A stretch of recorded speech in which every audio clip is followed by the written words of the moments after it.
Ya,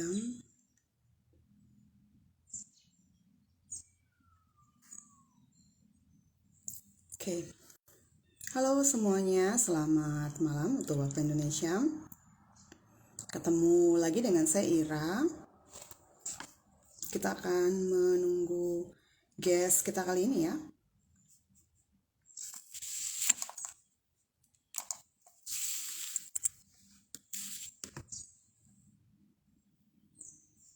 Oke, halo Lil. Ya,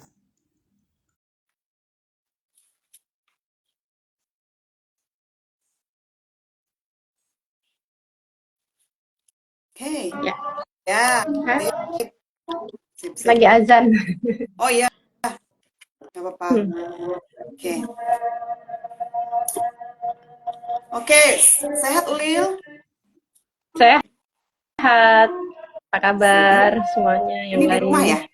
Di rumah ya? Ya, di Sanggar. Oh, di Sanggar. Oke. Mm-mm.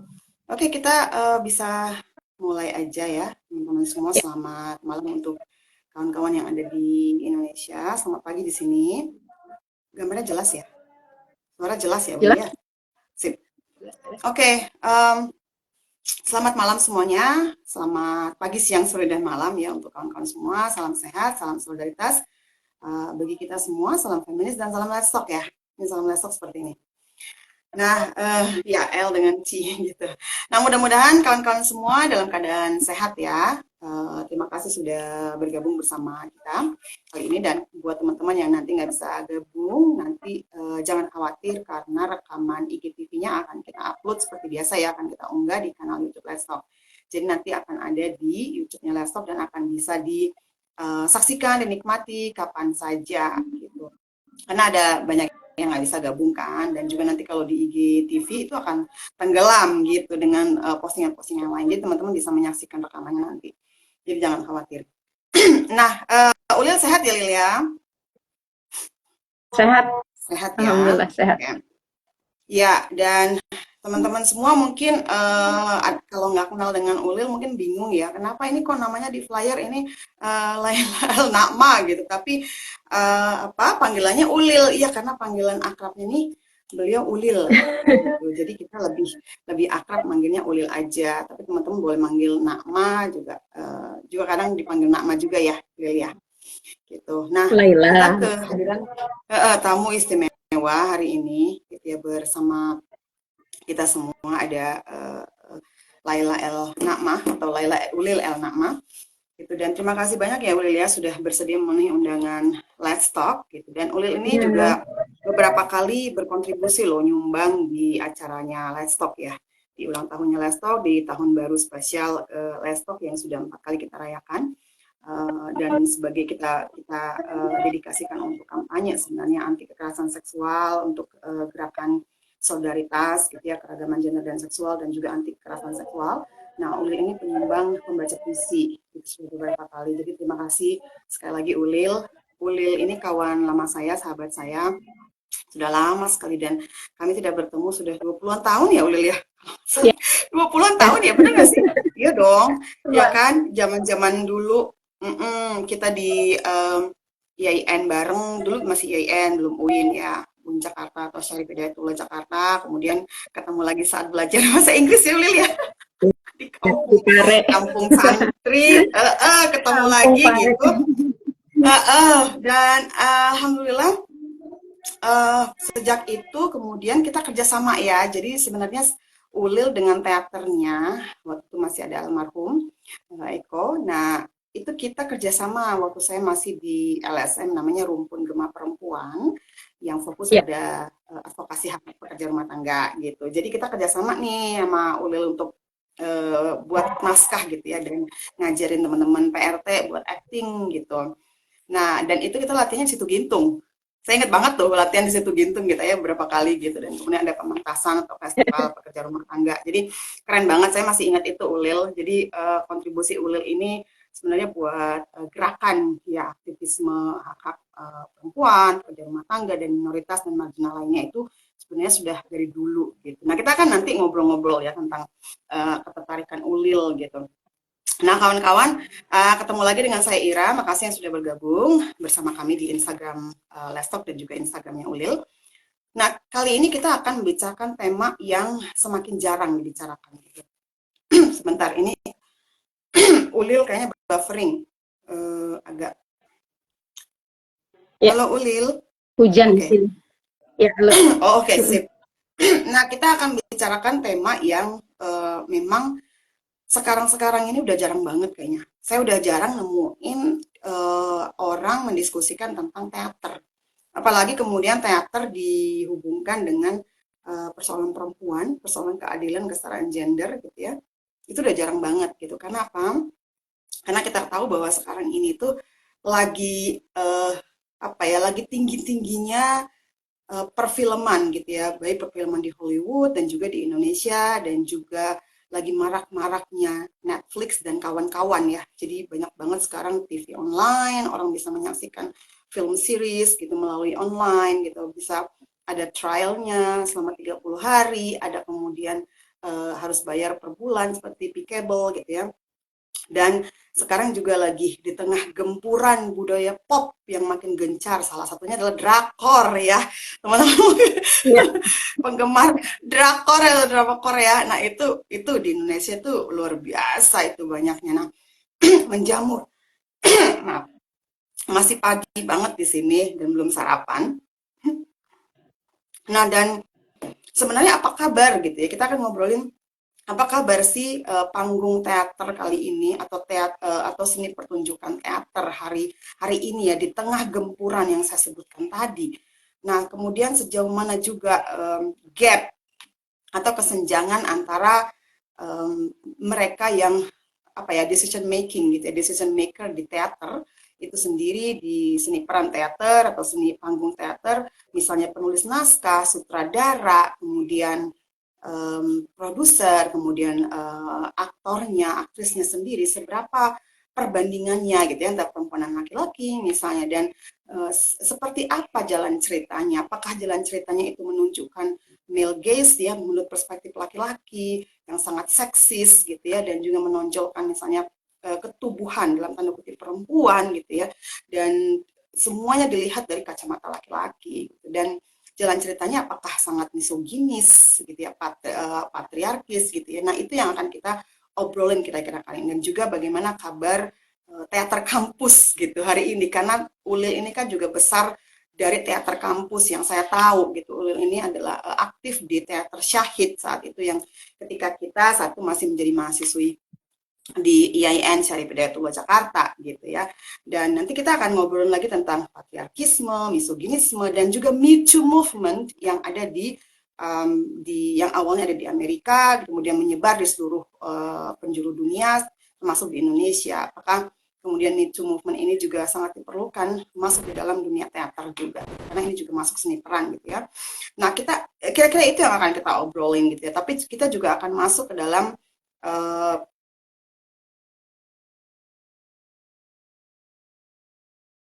nama, dari namanya sendiri diambil, nama belakangnya ini luar biasa banget karena sama-sama di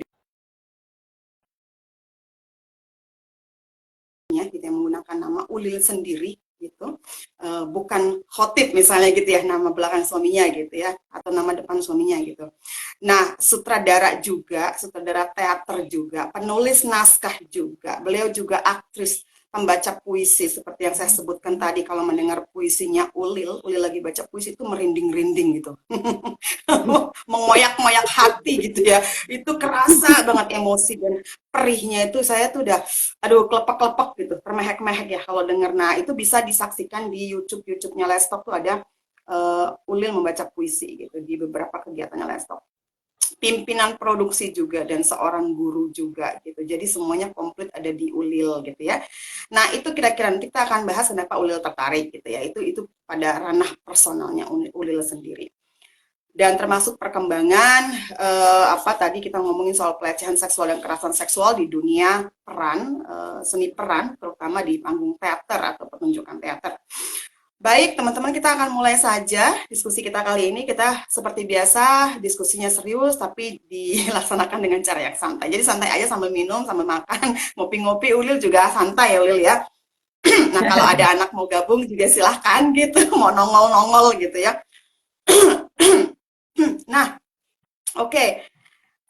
Tapi sebelum kita mulai, saya mau mengajak teman-teman semua untuk berkirim doa untuk almarhum Ahmad Khotib alias Eko. Jadi Eko ini seperti saya sebutkan di awal adalah partner Ulil sejak awal di Teater Syahid dan sama-sama mendirikan Teater El Nakma dan sampai besar ya Teater El Nakma itu saya ingat sekali pernah datang diundang setelah kita bekerja sama dengan Rukun Gema Perempuan saat itu Ulil. Saya ingat sekali satu yang pernah saya ingat banget saya tonton itu Laila Majnun. Nah, saya diundang khusus sama Ulil ya dan Eko untuk datang waktu itu saya lesehan tuh. Saya ingat banget itu pementasan Laila Majnun saat itu tahun bahla saya juga udah lupa udah lama banget gitu. Jadi mari kita membacakan Al-Fatihah sejenak untuk sahabat kami yang berdedikasi pada dunia seni teater dan juga suami Ulil yang sudah meninggalkan kita semua. Al-Fatihah.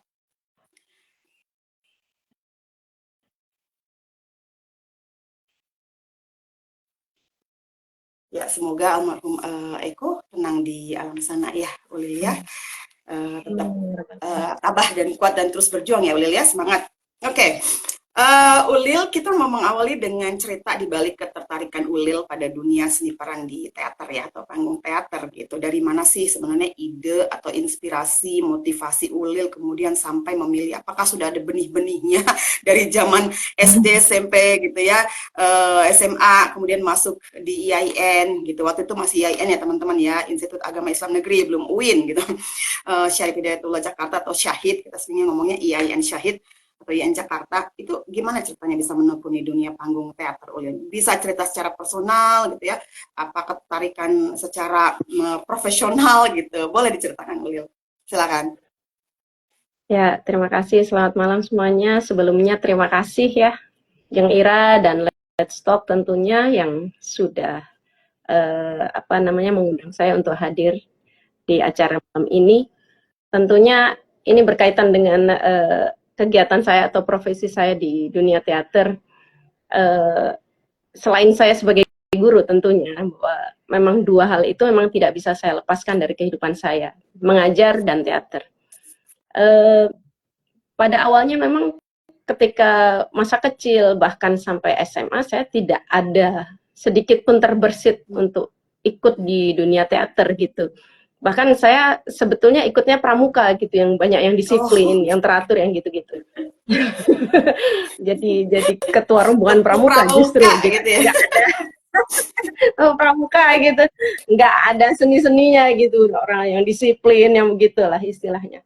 Kemudian saya masuk ke IAIN, zaman dulu masih IAIN ya, belum jadi UIN, di Fakultas Tarbiyah jurusannya Agama Islam. Pada masa orientasi mahasiswa tuh saya ada pertunjukan teater tentunya ya. Masa propesa ya, bahasanya propesa itu ada pertunjukan teater. Saya pikir wah kok menarik ya ini teater, kok menarik ya gitu. Maksudnya membuat saya tertarik seperti itu. Kemudian hal itu saya lupakan karena saya fokus kuliah, dan ketika kuliah saya masih ikut pramuka waktu itu, belum ke arah-arah seni teater gitu belum. Kemudian saya waktu masuk di semester 4 tahun berapa saya lupa, 98 atau 98 97, ada teman, yuk ikut teater, yuk teater apa ya gitu ya, sandiwara yang gini-gini, oke cobalah ikut gitu ya. Terus kok saya tertarik gitu, saya seneng gitu. Kemudian lama-kelamaan terus menerus sampai sekarang gitu.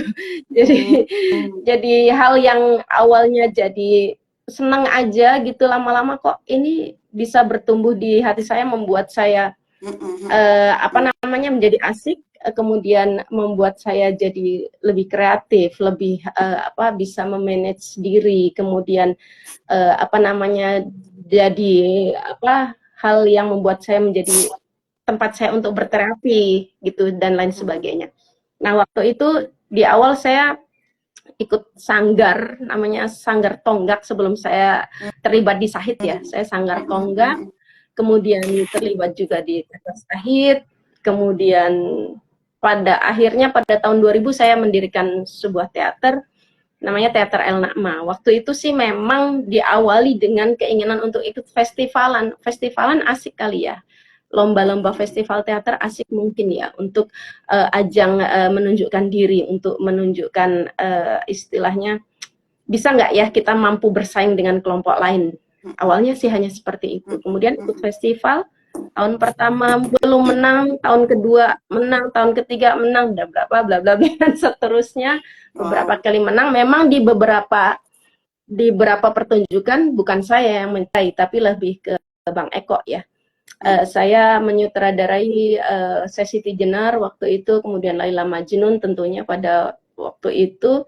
Kemudian ke arah tahun-tahun belakangan memang lebih banyak Bang Eko yang menyutradarai. Tapi saya aktif sekali dalam bagian pimpinan produksi sebagai aktris, bahkan kadang stage manager yang memimpin rombongan seperti itu.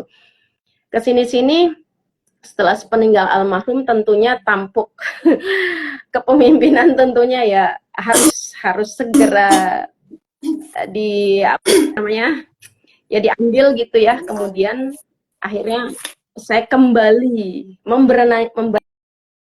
menyutradarai.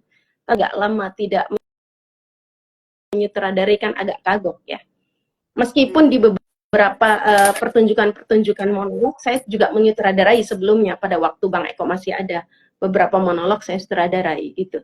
Nah, sekarang di beberapa tahun ini setelah tahun 2021 saya kembali menyutradarai di antaranya Si Mirah, itu tentang pejuang perempuan yang di tanah Betawi ya, Si Mirah. Kemudian Kisah Perempuan itu lolos open call kurasi Lebaran Teater dalam rangka FTJ gitu ya.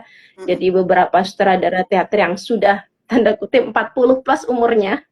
Jadi itu diambil beberapa orang dan saya salah satu yang masuk di situ. Kemudian juga saya juga menyutradari dan menyutradari dan memainkan tafsir paijah di situ. Ada beberapa naskah lama, naskah-naskah karya pengarang terkenal yang kita tafsir menjadi sebuah pertunjukan yang baru, dan saya ambil tentang Motin Gobuse waktu itu Malam Jahanam. Saya ambil tokoh paijah, tokoh perempuan yang ada di situ dan saya tafsirkan seperti itu.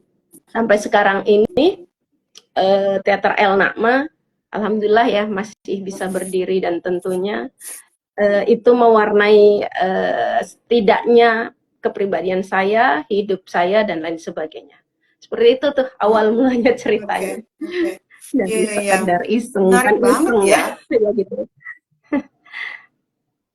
Iya, menarik banget Ulil ya. Ternyata memang nggak ada benih-benih dari awalnya gitu ya, nggak ada ketertarikan sama sekali dunia teater, dan ketika masuk IAIN gitu ya pada saat itu, dan saya milihnya beda Ulil. Aku milihnya Hikmah, Himpunan Kori-Kori. Oh bisa dong, Kore sekarang masih bisa ya. Iya, jadi milihnya dulu Himpunan Kori-Kori gitu, karena aku kan Fakultas Dakwah ya, gitu. Iya, betul. Dan aktif di Senat akhirnya kan, Senat mahasiswa gitu. Tapi ya juga aktif di LSM, jadi lebih milih aktif di luar gitu, organisasi di luar juga gitu, seperti PMII gitu ya, Pergerakan Mahasiswa Islam Indonesia, dan di Senat, kalau di dalamnya di Senat, di Hikmah, dan kalau di luar itu di LSM udah mulai aktif gitu loh. Jadi memang benih-benih saya juga mulai di LSM saat itu gitu. Nah, ini menarik banget ya. Congrats banget buat Ulil yang terpilih jadi salah satu sutradara dan penulis naskah perempuan tadi, dan luar biasa banget gitu. Yang saya tahu itu memang yang pernah Lestok juga promosikan itu Kisah Perempuan ya, waktu pementasan ya Kisah Perempuan itu kita promosikan juga di akun sosial medianya Lestok dan juga di WhatsApp grupnya Lestok itu. Nah, tadi Ulil bilang ada Mirah, kemudian ada Tafsir Paijah, ini juga saya baru tahu juga nih Ulil, ternyata keren.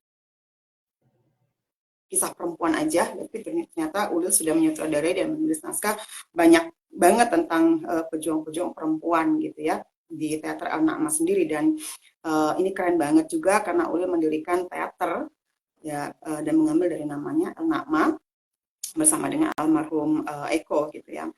Nah, anak Eko ini kan dulu satu pesantren sama Farid di Ciamis. Jadi sebenarnya teman satu level, satu kohort sama Farid ya, satu pesantren di MAPK Ciamis gitu. Dan saya juga kenal Eko ya, saya manggilnya dulu Kak Eko gitu, dan saya kenal dengan beliau juga karena saya suka main-main dulu di Arkadia gitu. Arkadia itu pecinta alam gitu. Kemudian di teater gitu ya, di apa, paduan suara gitu. Saya suka dulu main-main gitu ya dengan teman-teman aktivis itu. Nah, Ulil, ini kan IAIN ya, tahun 90-an. Ini kan masih IAIN dulu gitu. Nah, sumber daya dan dukungan apa sih Ulil yang dimiliki oleh IAIN saat itu dan pada mahasiswanya yang berminat di dunia seni teater gitu ya. Karena kita tahu itu ada apa ya namanya Ulil dulu ya, UKM apa sih? UKM UKM ya? ya, Kesenian mahasiswa kan benar UKM. ya.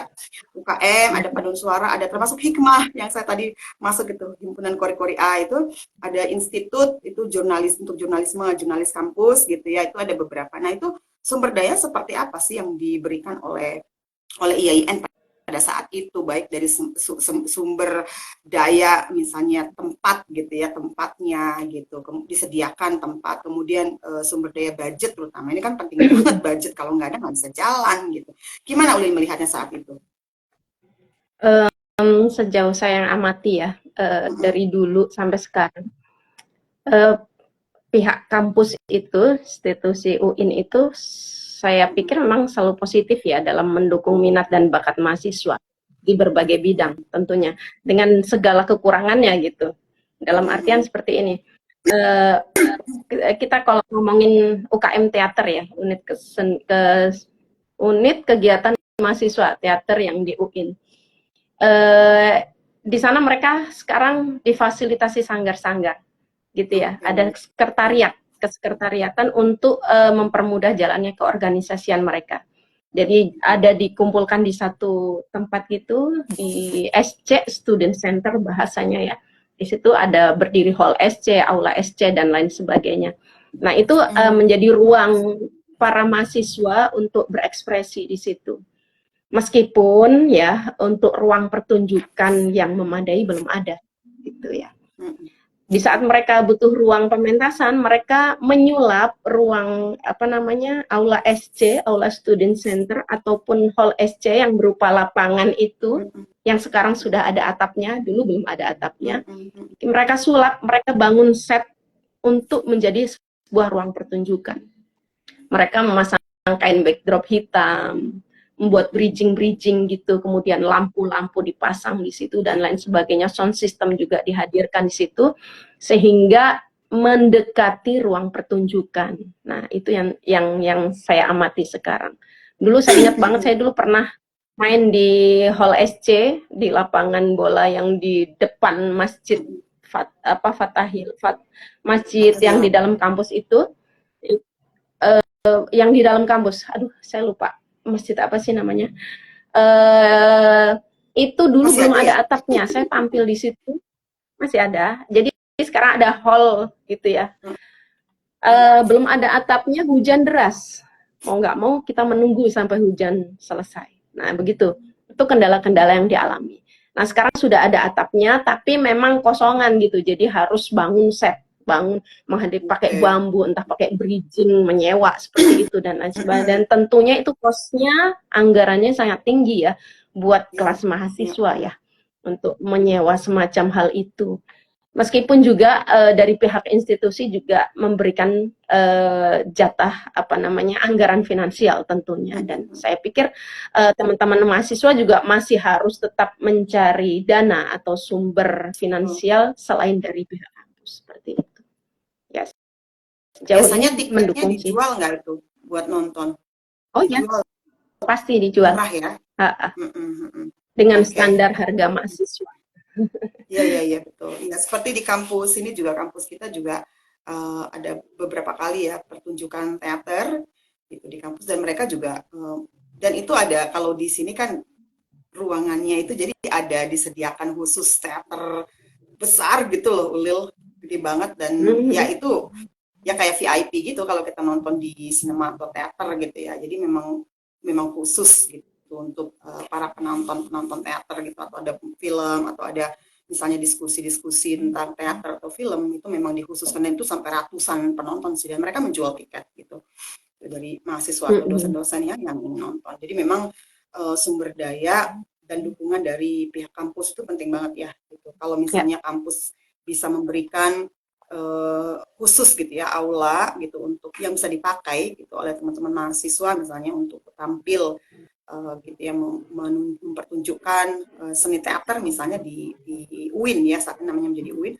Nah itu keren banget ya gitu. Jadi teman-teman nggak perlu diriin set ya seperti misalnya kalau kita mau ada hajatan gitu ya hajatan kita kan perlu buat setnya gitu ya untuk ya kan kayak kawinan sunatan gitu.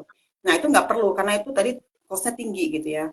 Dan saya pikir kalau udah ada ruangan yang keren banget, ber-AC, ada tempat duduknya yang seperti kita di teater itu udah ada dan itu dibuat oleh kampus gitu untuk teman-teman gitu ya yang bisa menyaksikan teater, untuk teman-teman yang atau film misalnya film atau untuk bisa dipakai untuk kegiatan lain gitu. Nah itu wah, luar biasa banget. Mudah-mudahan kedepannya pihak YIN mendengarkan suara kita ya dan mahasiswa dan bisa mendedikasikan satu ruangan khusus gitu untuk teman-teman teater.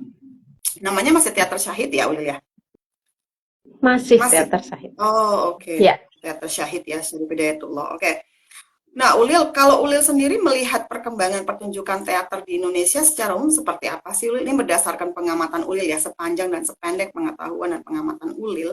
Apa yang menurut Ulil itu berubah sejak dulu, awal-awal Ulil di Teater Tonggak dan Syahid, sampai mendirikan El Nakma, sampai sekarang ini, apakah pertunjukan teater ini masih banyak peminatnya, gitu ya? Dan apa yang membuat seni panggung dan pertunjukan teater bisa bertahan saat ini, gitu? Karena yaitu di tengah gempuran drakor, Netflix, film-film dari luar, film-film Indonesia sendiri gitu. Apakah teater masih menjadi alternatif tontonan buat generasi kita, generasi lebih tua dari kita, dan generasi anak-anak muda sekarang, orang muda Gen Z, Gen Y, dan milenial gitu ya. Apakah itu menjadi alternatif tontonan? Karena di Amerika itu kan kita tahu ada namanya Broadway ya.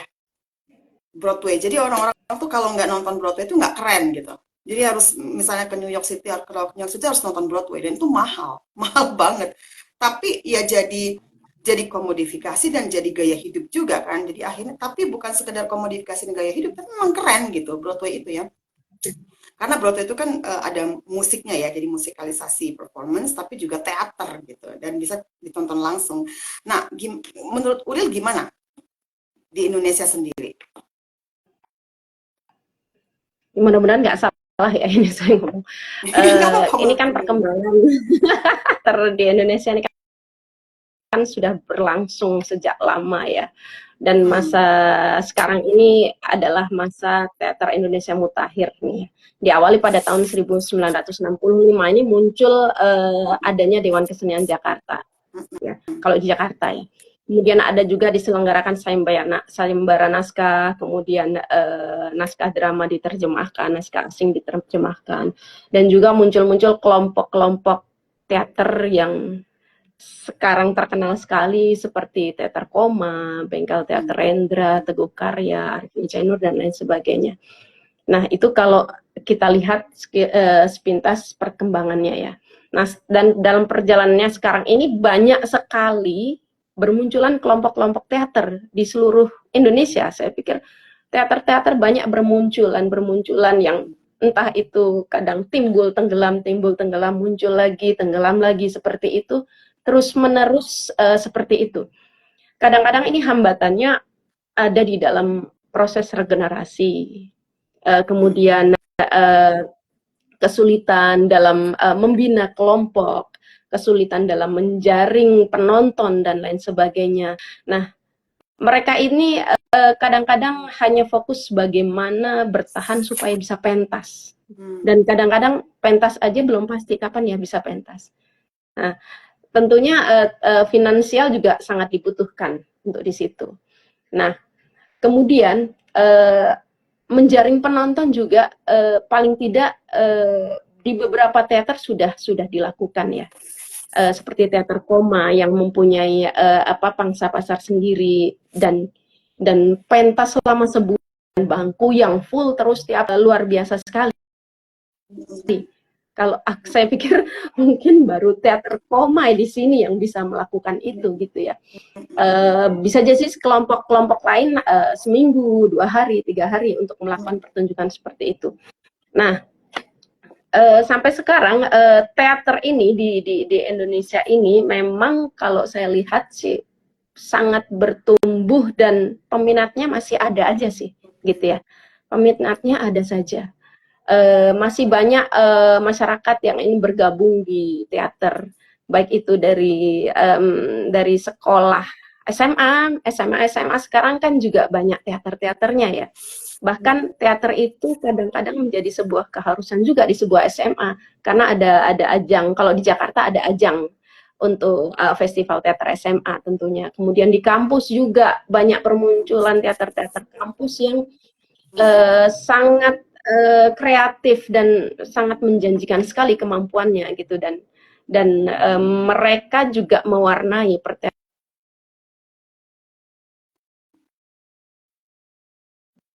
sebentar. Nah, seperti itu. Bahkan kalau di Jakarta ini, kalau saya lihat di Jakarta ya, kita ada 5 asosiasi nih di Jakarta. Ada Asosiasi Jakarta Barat, Timur, Selatan, Pusat. 5 asosiasi ini di bawahnya membawahi kelompok-kelompok teater yang tergabung di situ. Paling tidak di satu asosiasi itu ada sekitar 15 sampai 18 teater. Teater secara umum ya, bukan teater kampus ya. Jadi apa namanya, sudah banyak marak menjamur sekali teater-teater itu, seperti itu.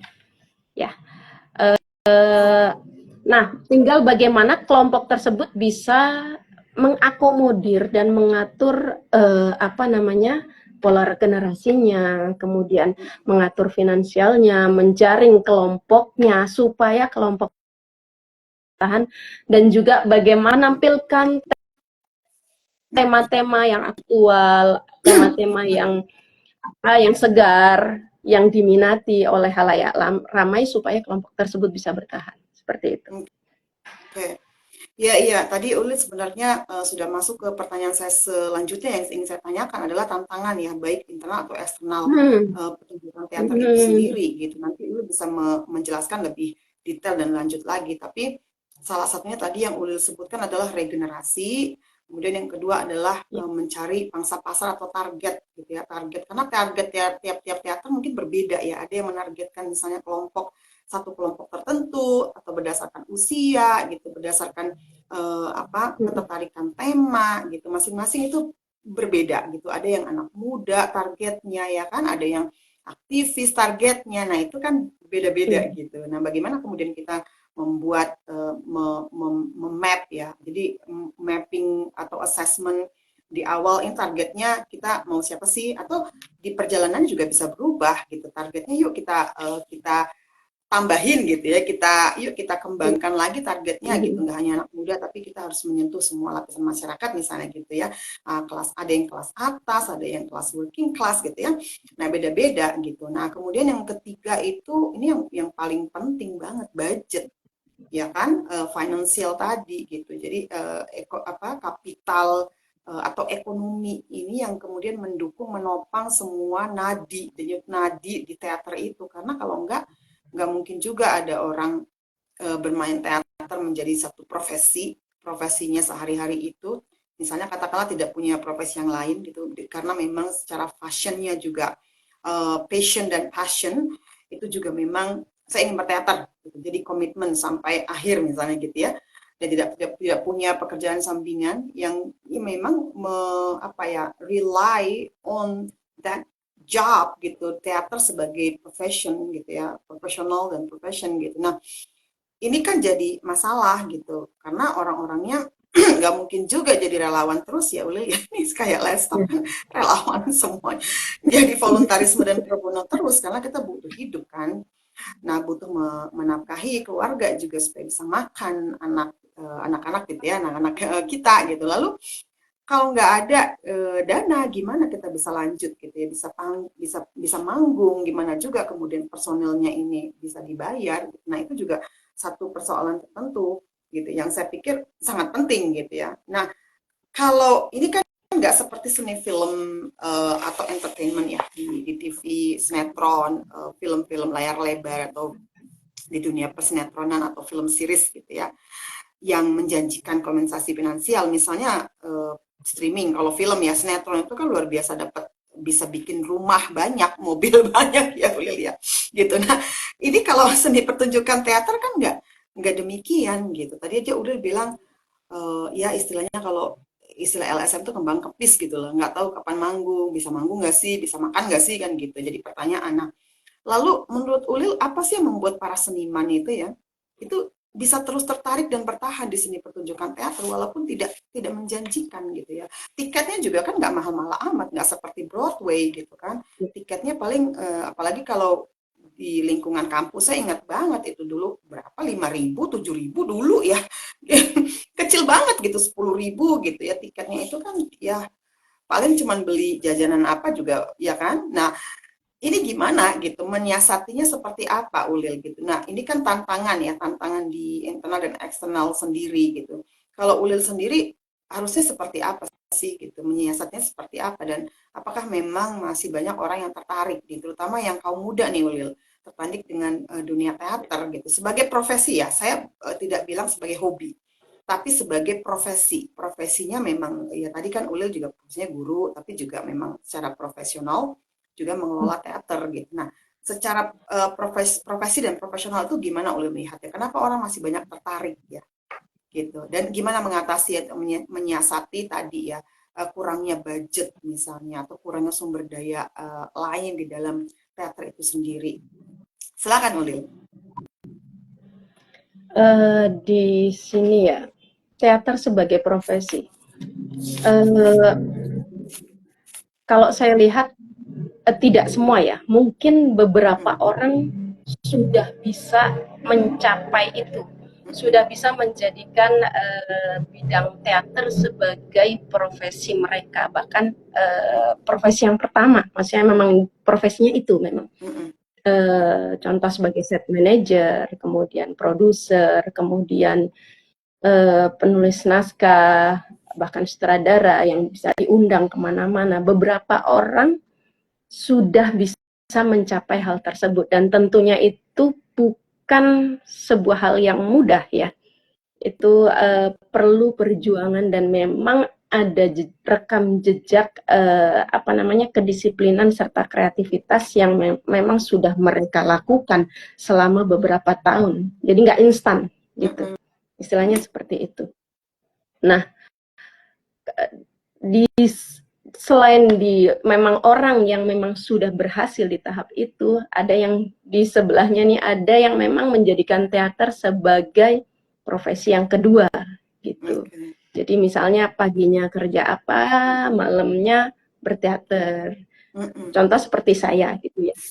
Pagi saya ngajar, tapi setelah ngajar sekian waktu saya sebagian besar saya gunakan untuk berteater.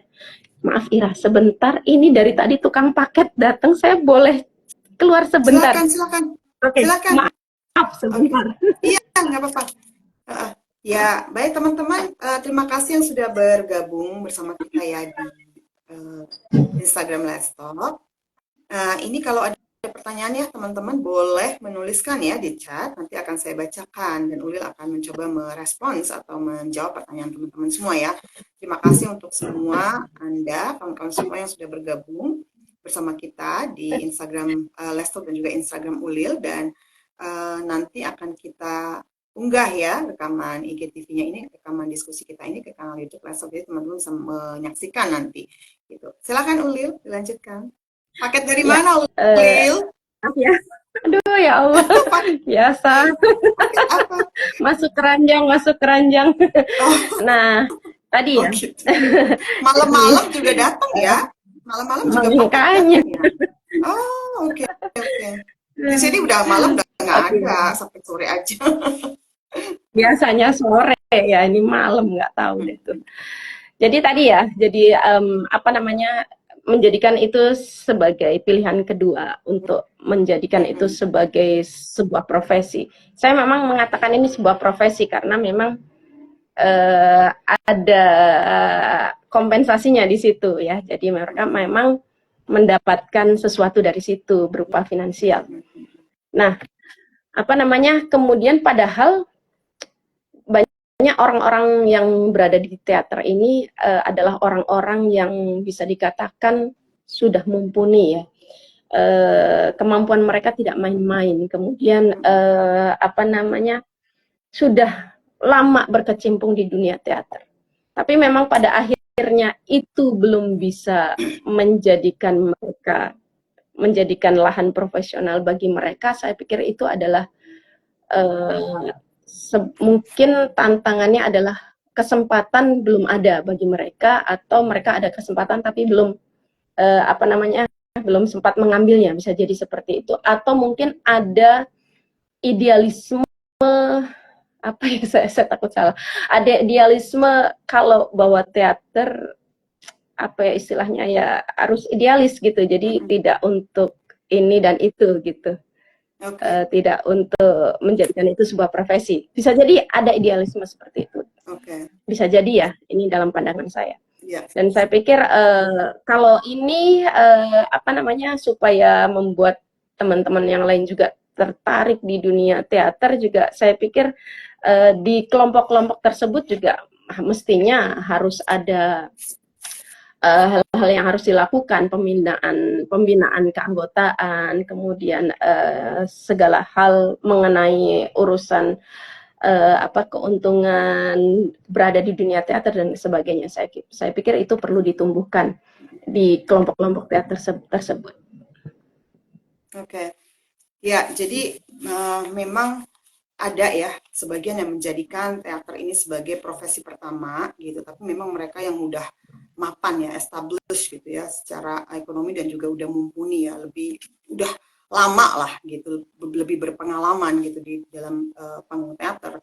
Tapi ada juga yang menjadikannya sebagai profesi kedua gitu, seperti Ulil, misalnya Ulil guru, tapi juga profesi Ulil juga sebagai penulis naskah, sebagai sutradara, produser, dan sebagai aktrisnya juga gitu. Dan ini menjadi profesi, karena memang orang juga punya profesi tuh 2, 3 gitu ya Ulil ya. Jadi ada yang utama, ada yang sampingan gitu ya, ada yang memang dua-duanya ya utama gitu, karena kerja paruh waktu kan, biasanya paruh waktu. Nah itu, tapi ada juga yang tadi Ulil katakan yang idealis ya, kelompok yang idealis yang menjadikan teater ini tuh nggak mau dikomodifikasi, dikomersialisasi gitu ya, tidak ingin teater itu kemudian diinfiltrasi atau masuki gitu ya dengan pragmatisme gitu, apalagi sampai ada misalnya komodifikasi teater misalnya. Jadi lebih idealis gitu, bahwa ya teater itu ya dunia estetika, seni peran gitu, dan seni peran yang punya idealis, misalnya punya tujuan tertentu dan nggak ingin misalnya direcoki, dimasuki oleh gitu ya hal-hal yang berbau misalnya konsumerisme gitu ya, atau misalnya komodifikasi, atau misalnya mikirin soal uang gitu. Nah ini kalau di dunia LSM, pre-LSM atau dunia aktivisme kan disebut aktivis yang loyal ya, walaupun nggak dibayar, yang volunteer gitu, tapi terus ya kan gitu kan istilahnya. Jadi ada orang yang selalu loyal dan militan itu dimanapun, termasuk dalam dunia teater gitu ya.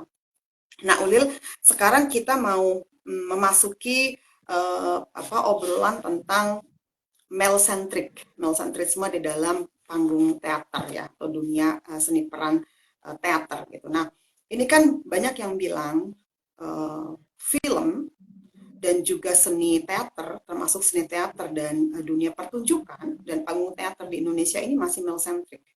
Ya kan, didominasi laki-laki, sutradaranya laki-laki, penulis naskah laki-laki, kemudian produser laki-laki gitu, dan aktornya juga banyak yang laki-laki gitu. Maksudnya secara kuantitas. Secara kualitas juga perspektifnya itu masih perspektif yaitu male centrism. Jadi masih kita sebut itu male gaze gitu ya.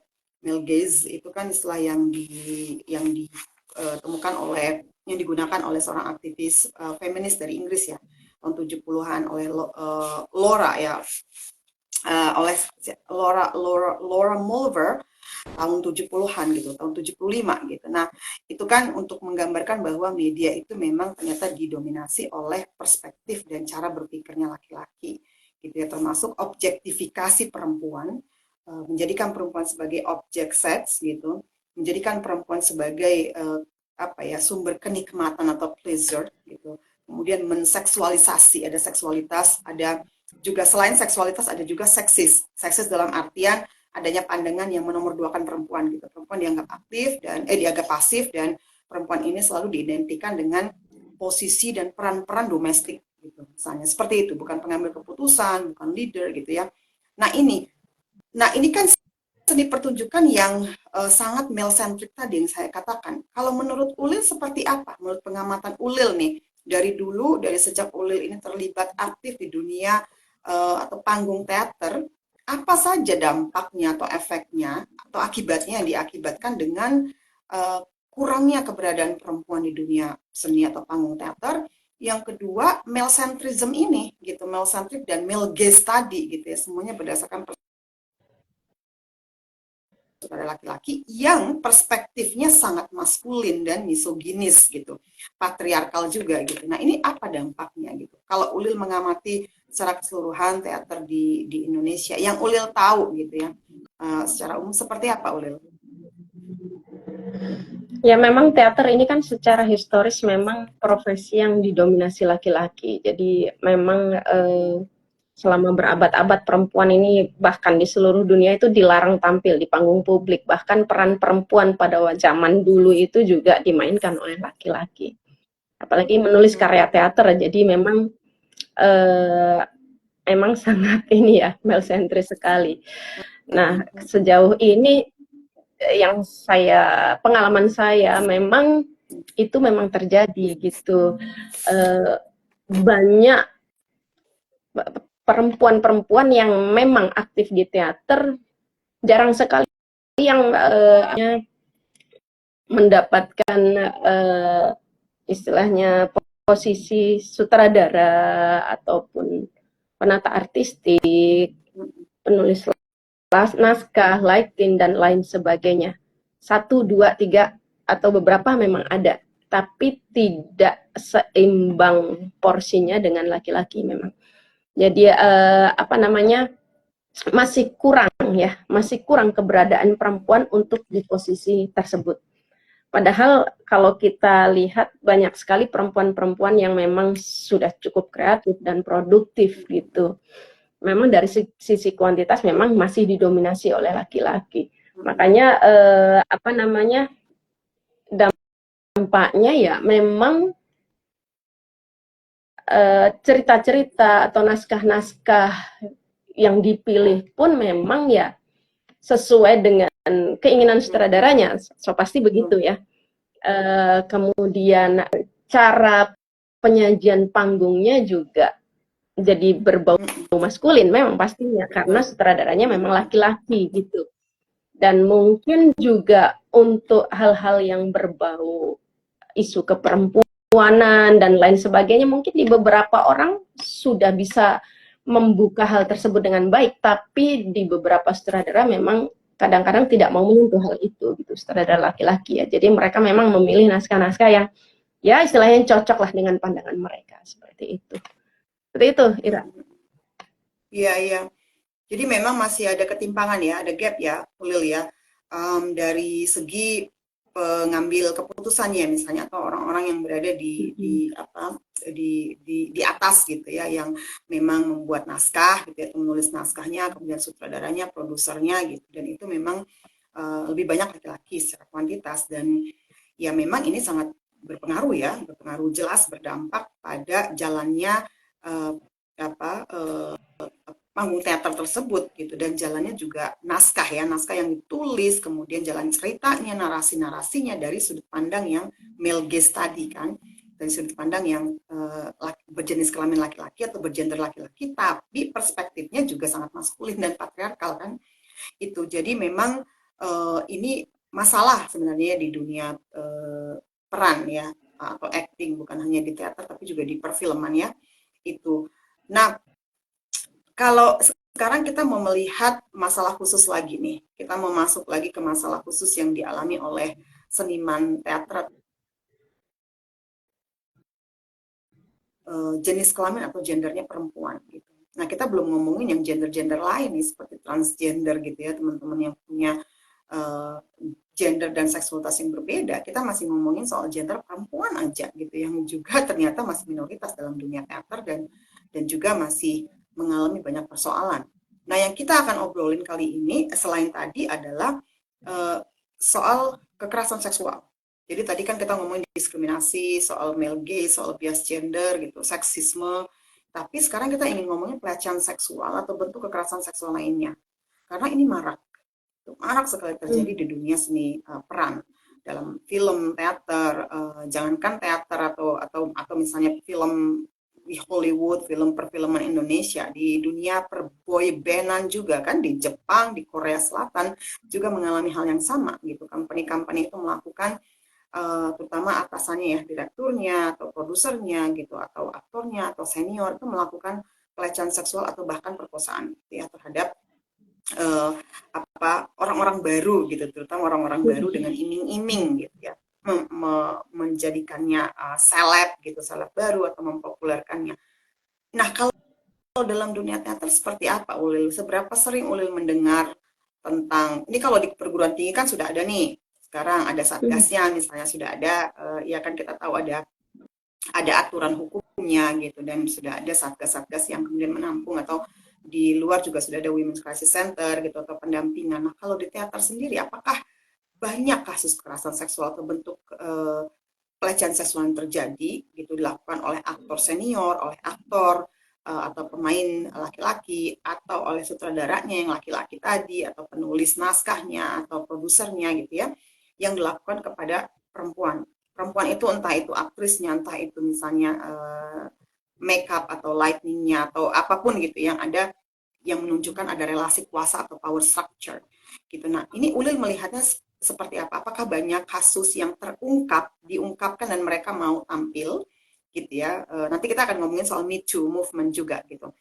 Nah, seberapa sering Ulil mendengar, atau ada tapi tidak berani menyuarakan? Nah, lalu kenapa hal ini masih terjadi, Ulil? Kenapa masih banyak yang bungkam, dan kenapa masih banyak terjadi kekerasan seksual di dunia perfilman dan perteateran, terutama di Indonesia? Kita bicara dalam konteks Indonesia. Kenapa menurut Ulil? Sejauh ini sih saya sih mungkin satu dua pernah mendengar ya kekerasan seksual atau mungkin pelecehan seksual ya. Pelecehan seksual sih yang pernah saya dengar. Mungkin ada satu dua gitu yang saya pernah dengar. Dan ini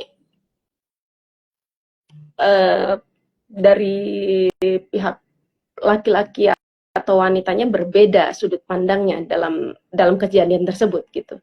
Nah, menurut saya ini juga jadi suatu masalah ya, bagaimana etika dalam dalam tanda kutip berkelompok atau berteater. Kita juga mesti punya etika yang kuat gitu, supaya masing-masing dari kita, baik laki-laki maupun perempuan, tidak terpeleset dalam hal itu gitu. Saya pernah mendengarnya ada seperti itu, pelecehan seksual, kemudian dari untuk ininya ya, dari pihak laki-lakinya kemudian dikeluarkan dari proses produksi tersebut, bahkan sampai ke ranah hukum itu dilakukan gitu ya. Dan kalau banyak sih, entah saya nggak pernah dengar atau bagaimana ya, cuman memang kalau di teater sih nggak terlalu begitu, saya lihat begitu banyak ya. Saya kurang melihatnya seperti itu. Memang kalau memang ada semacam ungkapan menggoda atau apa, memang itu sering sekali seperti itu. Dan kalau saya sih menganggapnya itu juga kurang asik ya untuk hal-hal seperti itu. Nah,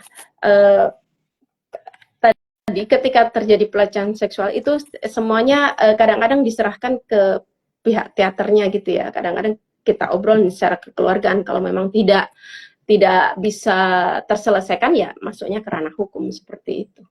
Ya, seperti itu Ira. Ya, ya. Jadi sebenarnya itu yang Ulil dengar tadi tidak banyak ya di teater ya, tapi bisa jadi banyak juga sama dengan di dunia film, tapi tidak berani melapor ya gitu kan. Sama seperti Bisa di jadi. pesantren ya Ulil ya. Pesantren Bisa itu jadi. kan awalnya tuh nggak ada yang berani melapor. Ternyata sekarang kok banyak santri-santri gitu ya, ya santriwati yang melaporkan kiainya atau anak kiainya atau guru di pesantren gitu, yang bukan hanya melakukan pelecehan seksual tapi memperkosa gitu ya santri-santriwatinya. Ini kan banyak banget ternyata dalam dunia seni juga begitu, ternyata seni seni sastra budaya itu juga ternyata banyak sekali gitu terjadi.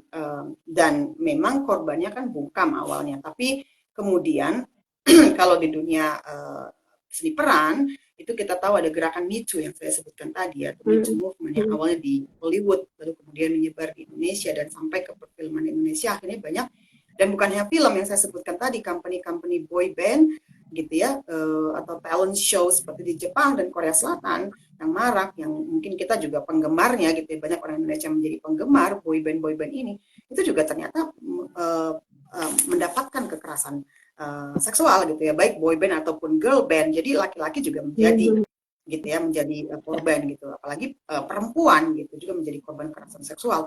Mungkin tidak banyak yang melapor, mungkin dibungkam, tapi juga mungkin bisa jadi tidak sebanyak di film gitu ya, gitu kan ya, itu asumsi ya, karena memang kita nggak bisa berasumsi tanpa bukti gitu. Kecuali memang kita mendengar gitu ya, kita mendengar dan banyak korban yang juga sudah mulai bersuara gitu. Mudah-mudahan kalau teman-teman ada pernah menjadi korban pelecehan seksual gitu ya, atau kekerasan seksual, itu setelah mendengarkan acara kita ini silahkan laporkan aja gitu, karena itu ada di ranah hukum gitu dan tidak bisa diselesaikan secara kekeluargaan kalau itu sudah sampai pada perkosaan, bahkan pelecehan seksual sekalipun. Nah, yang Ulil sebut tadi nggak asik gitu ya, kayaknya itu karena menggoda-goda, itu juga masuk dalam kategori pelecehan seksual, dan itu juga ada sebenarnya masuk dalam ranah hukum juga gitu, bagian dari kekerasan seksual. Jadi kalau teman-teman mengalami itu, pelecehan seksual gitu, apapun bentuknya, atau kekerasan seksual, itu bisa dilaporkan gitu. Dan cuman masalahnya kan takut ya Ulil ya, takut akan kehilangan pekerjaan, takut karena dia pengambil keputusan gitu yang jadi masalah. Tapi sekali lagi teman-teman dijamin oleh hukum gitu, dan kita punya juga perlindungan saksi dan korban gitu ya. Nah, Ulil, kalau ini kan tadi saya sempat bicarain tentang male centrism atau male centric dan munculnya male gaze ya, yang menonjolkan misalnya tubuh perempuan gitu sebagai objek seks misalnya ya, kenikmatan gitu, dan gimana sih supaya ini menarik gitu ya, dari kacamata atau sudut pandang sutradara laki-laki, penulis naskah laki-laki, tapi juga menarik penonton laki-laki gitu kan yang sering itu. Jadi lebih menonjolkan, memprioritaskan tubuh perempuan daripada actingnya misalnya, juga banyak terjadi, apalagi kemudian diiming-imingi, kemudian dipacari gitu ya Ulil ya, ini juga sering loh kejadian, dipacari aktrisnya, iya kan, diiming-imingi, tapi kemudian juga ada kejadian kekerasan dalam masa pacaran lah, pelecehan seksual lah gitu ya. Nah itu pertanyaan saya terkait Me Too Movement, Ulil. Kalau Ulil sendiri melihat fenomena ini, seberapa penting sih gerakan Me Too Movement ini dikembangkan dan kita teruskan dan diadvokasi dalam dunia perteateran di tanah air? Yang pertama, yang kedua, bagaimana pandangan Ulil sendiri tentang male gaze tadi, gitu, yang perspektif laki-laki dan juga menempatkan perempuan sebagai objek seks ya, objek kenikmatan gitu ya, atau sensualitasnya, seksualitas perempuan yang diangkat. Bagaimana Ulil menanggapi hal ini? Saya pikir ini ya, untuk gerakan Me Too ini ya paling tidak ini bisa menjadi sebuah jalan untuk menyuarakan atau menyampaikan ketidakadilan terhadap perempuan. Bisa juga ini dijadikan untuk salah satu tempat kita tanpa takut gitu ya, untuk mempublikasikan apa yang sudah terjadi pada para perempuan yang itu notabene merugikan perempuan. Gitu. Kemudian untuk pandangan male gaze tadi, bahwasannya memang saya sangat tidak setuju ya, bahwa perempuan dijadikan objek gitu, dan ini kan juga bertentangan dengan agama tentunya ya, dan kemudian perlunya penghormatan atau wanita itu perlu dihormati juga, bukan hanya sebagai bagian yang kedua atau menjadikan objek dalam segala hal gitu. Nah, bagaimanapun juga beberapa naskah yang ada di teater juga, beberapa naskah itu memang banyak yang maskulin gitu ya. yang apa nama istilahnya eh, sosok laki-laki itu perkasa, kuat gitu Ya. ya, pemimpin yang seperti itu. Kemudian Ya. bagaimana pula di dalam naskah tersebut juga ditampilkan sosok perempuan yang memang maaf seksi, kemudian pada akhirnya ketika kita menunjukkannya di pemanggungan ya harus memakai pakaian seksi tentunya gitu, tidak mungkin dong kalau tidak seksi. Nah seperti itu. Jadi pada prakteknya seperti itu. Kemudian saya juga enggak istilahnya apa ya, kan gini, kadang-kadang kan kita menampilkan sosok-sosok kalau di dalam naskah-naskah kadang ada maaf pelacur PSK atau yang gitu-gitu. Kemudian bagaimana kita menampilkannya di panggung? Itu kan juga perlu apa namanya? Bagaimana caranya supaya itu tidak terlalu vulgar dan lain sebagainya yang tentunya membuat pemain perempuan tidak nyaman gitu ya. Seperti itu. Bagaimana kita bisa mencapai sebuah capaian artistik yang indah tanpa harus membuat sosok pemain perempuan ini menjadi tidak nyaman. Itu kalau pandangan saya seperti itu. Jadi kita sebagai sutradara baik laki-laki maupun perempuan gitu harus punya trik-trik tertentu gitu untuk menangani konsep-konsep artistiknya dalam menampilkan sosok-sosok perempuan supaya tidak dijadikan objek seperti itu. Itu Ira. Oke, makasih Ulil. Ya, jadi male gaze tadi ya, pertama male gaze. Jadi memang seni peran ini termasuk teater tuh sering masih saja menggunakan male gaze ya, perspektif laki-laki, dan juga secara kuantitas ternyata penulis naskah, sutradara, produser itu masih banyak yang laki-laki dan tidak berperspektif gender sama sekali ya, tidak punya perspektif keadilan gender atau kesetaraan gender. Dan yang sering kita lihat adalah pemain-pemain perempuan yang kemudian dianggap sebagai objek seks tadi ya, sebagai kemudian pemuas gitu, pemuas desire atau hasrat laki-laki gitu, karena memang targetnya ya laki-laki gitu, dan laki-laki yang seperti itu pula gitu ya, yang sangat maskulin, yang perspektifnya juga sangat male centris gitu. Nah, seperti tadi Ulin mengatakan bahwa seni, nilai-nilai seni, nilai-nilai estetika dan artistik satu kesenian seperti teater itu tidak harus dengan mengeksploitasi tubuh perempuan gitu, yang membuat pemain perempuan itu menjadi tidak nyaman gitu ya. Kalau disuruh misalnya kamu harus menampilkan ini gitu, boleh menampilkan tema atau jalan cerita tentang pekerja seks misalnya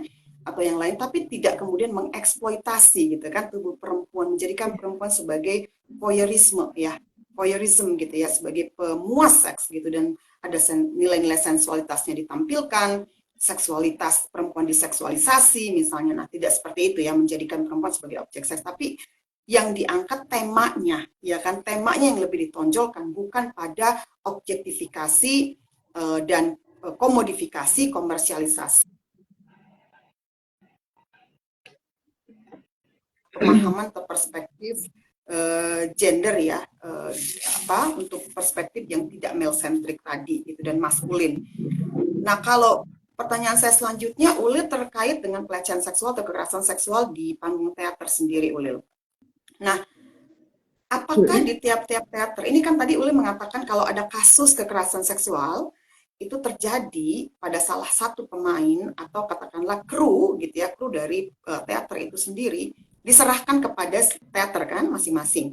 Nah, apakah di setiap teater itu punya SOP atau kode etik yang mengatakan bahwa kalau ada pelecehan seksual terjadi pada siapapun gitu ya, ini tidak hanya perempuan gitu ya, tapi memang mayoritas korbannya kan perempuan gitu yang mengalami objektifikasi gitu. Siapapun yang mengalami kekerasan seksual itu harus dikeluarkan gitu. Apakah ada SOP atau kode etik yang menyatakan seperti itu di tiap-tiap teater, dan kalau teater Ulil sendiri seperti apa?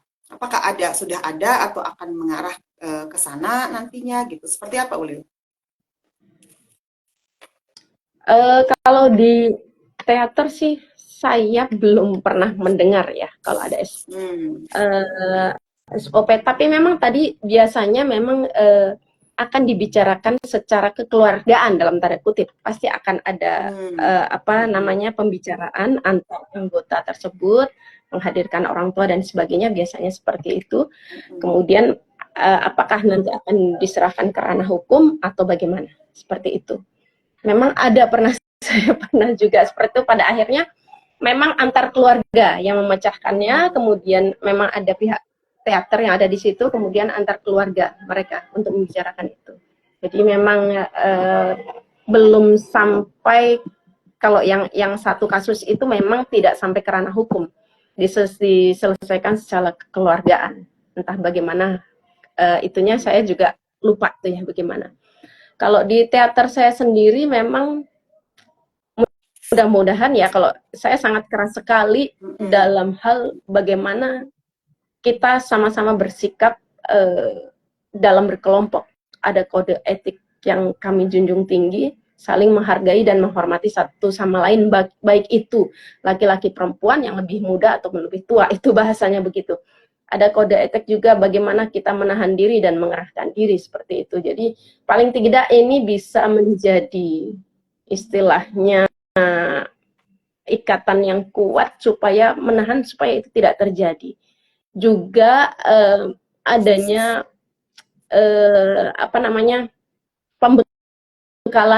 pembekalan tentang, bukan keorganisasian, pembekalan tentang kode etik anggota. Bagaimana kita menjadi seorang seniman yang tetap menjunjung tinggi harkat dan martabat manusia dan tidak saling menjatuhkan, tidak saling melecehkan, seperti itu. Dan mudah-mudahan sih di Teater El Nama tidak ada yang seperti itu ya, karena saya sangat keras sekali dalam membatasi hal itu. Gitu. Oke. Kalau ada siap dikeluarkan ya, dipecat ya Ulil ya? Ya, memang ada yang melakukan kekerasan seksual, ada yang melakukan, ya kan? Ya, pasti. Jadi harus teguran keras. Kalau ada pelaku kekerasan seksual, apalagi sampai perkosaan ya Ulil ya, itu harus dikeluarkan. Nah, yang jadi masalah ini kan di Indonesia ini sering kali diselesaikan dengan cara damai itu, ya. Jadi dimediasi secara kekeluargaan dalam tanda kutip gitu. Bahkan di Indonesia parahnya lagi itu pemerkosa atau orang yang diperkosa disuruh menikah dengan orang yang perkosa gitu ya kan, di Indonesia, dengan cara kekeluargaan untuk ya menyelesaikan untuk tidak membuat aib keluarga, menutupi aib dalam tanda kutip gitu ya, dan kemudian akhirnya jalannya adalah bukan memenjarakan si pelaku gitu, melaporkan si pelaku, malah menikahkan dengan korban. Ini kan Indonesia memang wah luar biasa. Seperti masih kejadian banyak sekali seperti itu. Dan, ya bayangkan saja korban yang trauma harus setiap hari bertemu dengan si pemerkosa gitu ya. Ini kan sebenarnya tidak bisa dibenarkan gitu.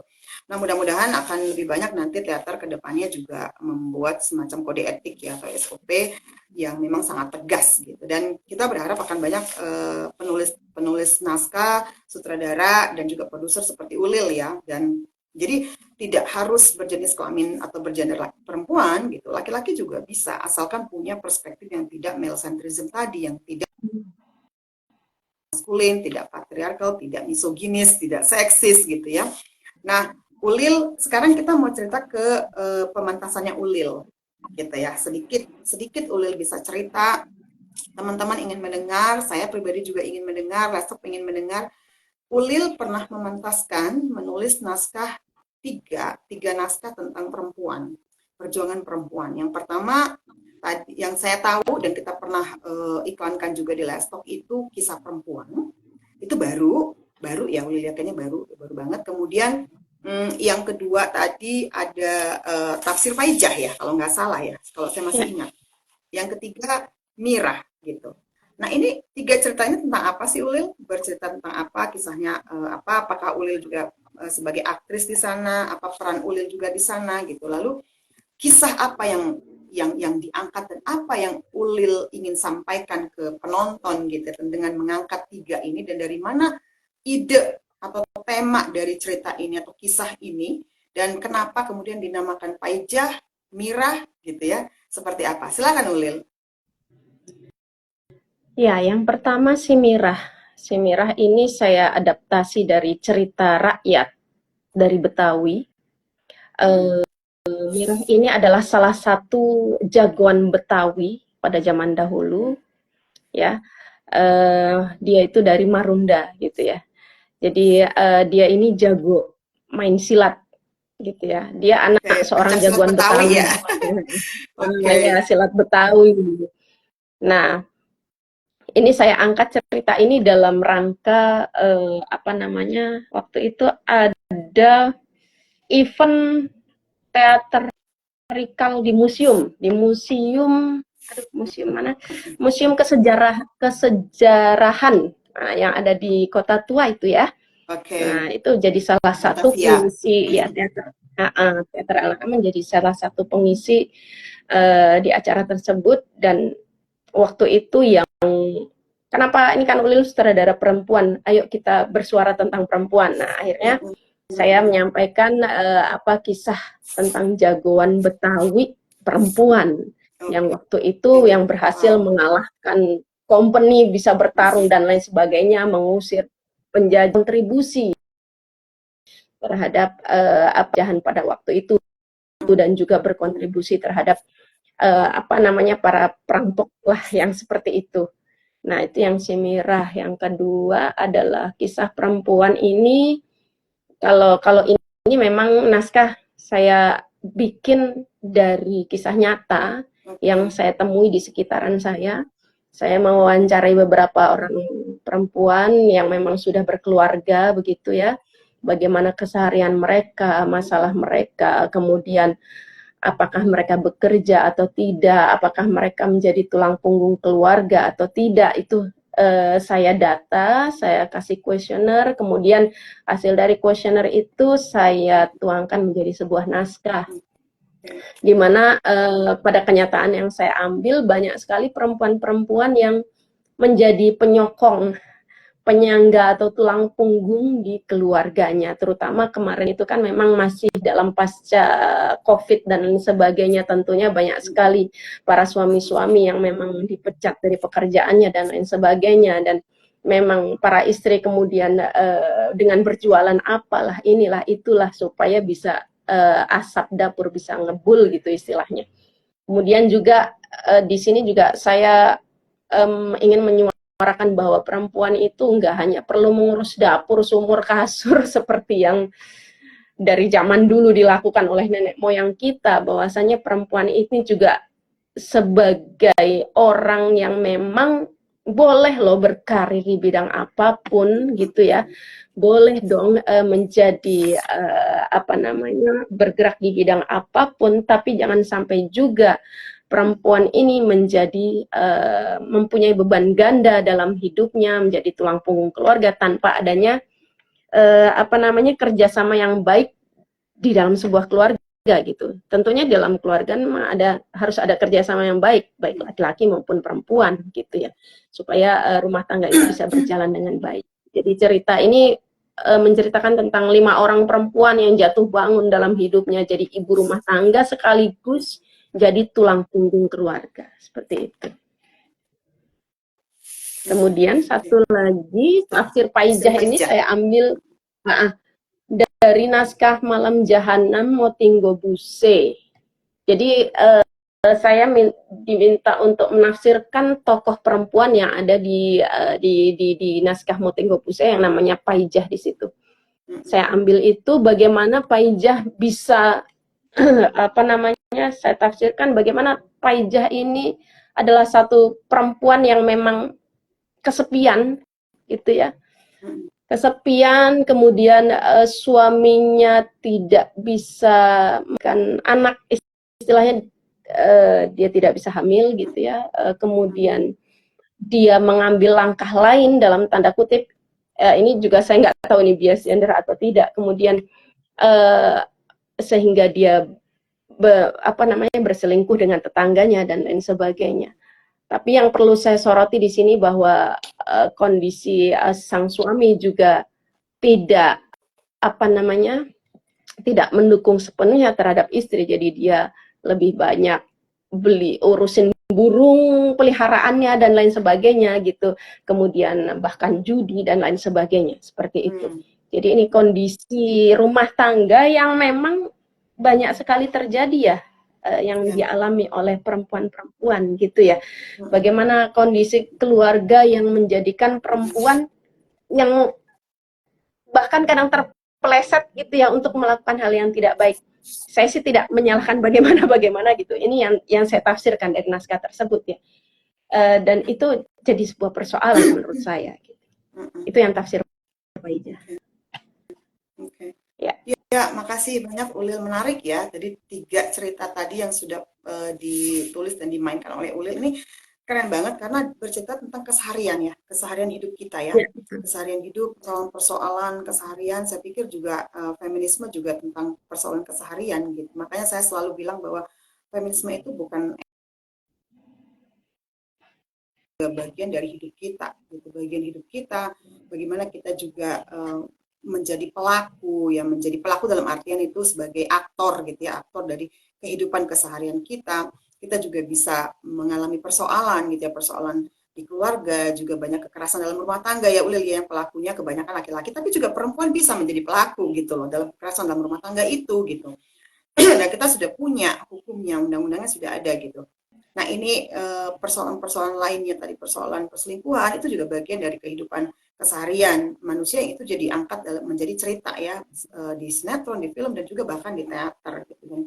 Dan ini menarik. Nah, Mira ini saya tertarik banget ini gitu, baru tahu ada jagoan Betawi perempuan yang kemudian menghadang company atau apa kolonial pada saat itu. Nah, ini cerita-cerita seperti ini harus sering ditampilkan Ulil gitu. Kita harus memberitahukan kepada seluruh dunia dan juga sejagat raya di Indonesia, di Nusantara, bahwa di Betawi itu banyak loh tokoh-tokoh gitu ya, tokoh-tokoh perempuan yang memang ikut, seperti misalnya di Aceh itu banyak kan sultanah-sultanah gitu di Aceh yang juga ikut berperang gitu ya, dan juga kita sering mendengar cerita Dewi Sartika, Kartini, tapi jarang mendengar Mirah gitu ya. Nah, ini harus sering diangkat Ulil, tokoh-tokoh Betawi seperti ini ya, perempuan gitu yang berjuang dalam keseharian juga nggak apa-apa. Nah, saya sangat apresiasi banget dan apa ya, berterima kasih, salut, keren banget usaha Ulil yang luar biasa sebagai sutradara, produser dan penulis naskah yang melakukan penelitian. Buat saya melakukan penelitian itu sebagai assessment dan kita mengetahui ya Ulil ya, untuk tidak berasumsi, tapi melihat langsung, meneliti, mewawancarai gitu ya, langsung ke lapangan apa sih yang terjadi dalam kehidupan keseharian perempuan ini dalam rumah tangganya, terutama pada saat COVID lalu gitu ya. Nah, ini juga kan penting untuk dilakukan. Jadi saya juga menyarankan teman-teman produser gitu ya, teman-teman penulis naskah dan sutradara melakukan penelitian seperti yang Uli lakukan untuk mendapatkan gambaran yang real dan nyata tentang keseharian, tentang kehidupan keseharian kita ya Ulil ya. Tapi juga saya juga menyarankan untuk menambah perspektif kita gitu ya, untuk menambah perspektif yang tidak male centric tadi, yang tidak maskulin.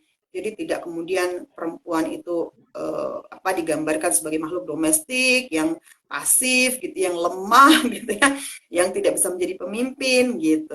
Tidak juga seperti itu. Jadi memang kita perlu, tadi Ulil kan menawarkan ada semacam training gitu ya di awal, mungkin ada training semacam kode etik salah satunya. Nah, saya juga mungkin bisa menyarankan teman-teman di teater gitu ya, itu untuk mengadakan training gender gitu misalnya, atau untuk mengetahui soal kekerasan seksual tadi gitu, ada training gender dan supaya tidak terjebak pada objektifikasi tubuh perempuan dan semakin melemahkan posisi perempuan dan melihat perempuan sebagai makhluk nomor 2 gitu ya, tidak punya hak yang sama dengan laki-laki. Itu juga penting. Jadi ada training gender untuk semua kru-kru dan juga untuk semua pemain-pemain di dalam teater itu sendiri gitu. Nah, itu juga saya pikir penting untuk dilakukan ke depannya. Nah, Ulil, kalau makasih banyak ini sudah berbagi tadi cerita tadi ya tiga. Mudah-mudahan kedepannya Lasok punya ada rezeki dan kita bisa kerjasama gitu ya untuk misalnya membuat video, entah itu video pendek atau film pendek atau teater yang mengangkat tema-tema tertentu ya tentang perempuan, tentang pemberdayaan perempuan, pejuang perempuan tadi gitu ya Ulil ya. Nanti kedepannya mudah-mudahan. Ya.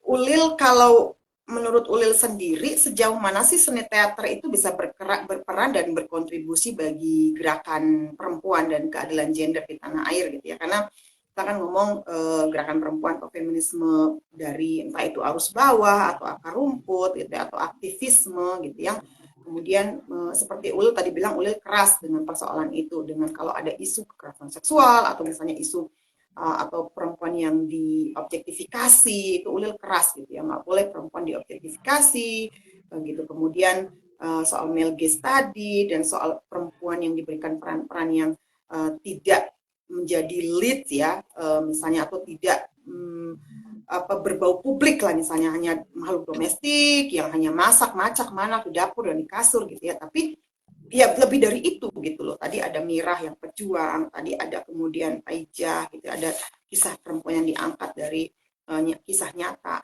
Seperti apa Ulil melihat peran kontribusi teater di dalam gerakan perempuan dan keadilan gender di tanah air, Ulil, ke depannya atau saat ini? Ya, jadi memang seni ini bukan hanya mengejar persoalan keindahan saja ya. Jadi tentunya karya seni ini pasti memiliki pesan moral, dan tentunya seniman ini dalam membuat karya juga tidak sekedar membuat saja, tapi juga mengungkapkan keresahan mereka.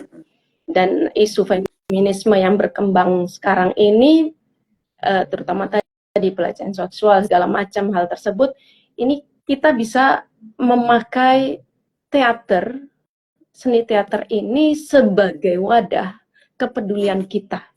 Jadi ini bisa kita jadikan sebuah gerakan untuk membuat teater ini menjadi tempat untuk menyuarakan dan memperjuangkan hak-hak perempuan. Tentunya di dalam dunia teater memang kan bisa ya untuk mengisahkan beberapa hal, membuat karya-karya dengan bertemakan isu-isu perempuan dan lain sebagainya. Dan seni, terutama seni teater, saya pikir adalah sebuah objek yang tepat, sebuah tempat yang tepat untuk menyuarakan dan mendukung sebuah pergerakan. Sangat bisa sekali untuk hal itu. Gitu. Oke. Ya, jadi memang kita bisa menjadikan teater sebagai media ya, atau medium ya, yang bisa memediasi atau memfasilitasi pesan-pesan moral tertentu, tema-tema atau isu-isu tertentu yang akan kita angkat, tapi juga ada pesan di balik itu. Ada misalnya bagaimana kemudian kita menerapkan prinsip-prinsip keadilan gender, kemudian non-diskriminasi, ya.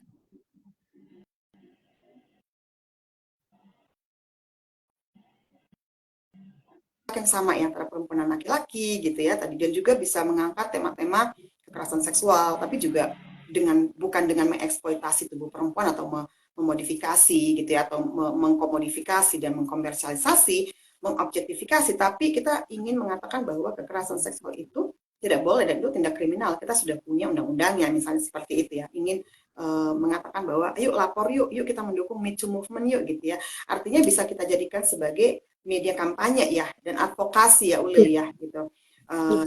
Jadi sama seperti film, sinetron, kita bisa mengangkat tema tertentu dan kita bumbuin di situ pesan-pesan moralnya, kita selipkan di situ pesan-pesan yang ingin kita angkat gitu ya, dan kita jadikan sebagai wadah.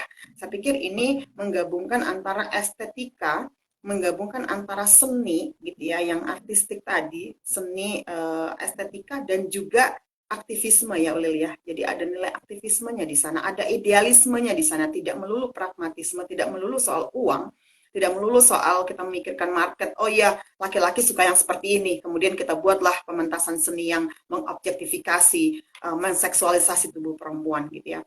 Tapi kita punya nilai-nilai, kita punya idealisme, tapi kita juga menjadikan ini sebagai profesi kita, salah satu profesi kita gitu. Nah, jadi membalance antara aktivisme itu, kita punya nilai-nilai, misalnya kerelawanan, pro bono gitu ya, tapi juga punya nilai-nilai lain gitu yang ingin kita angkat, misalnya soal hak gitu ya, advokasi hak-hak, kesetaraan dan keadilan.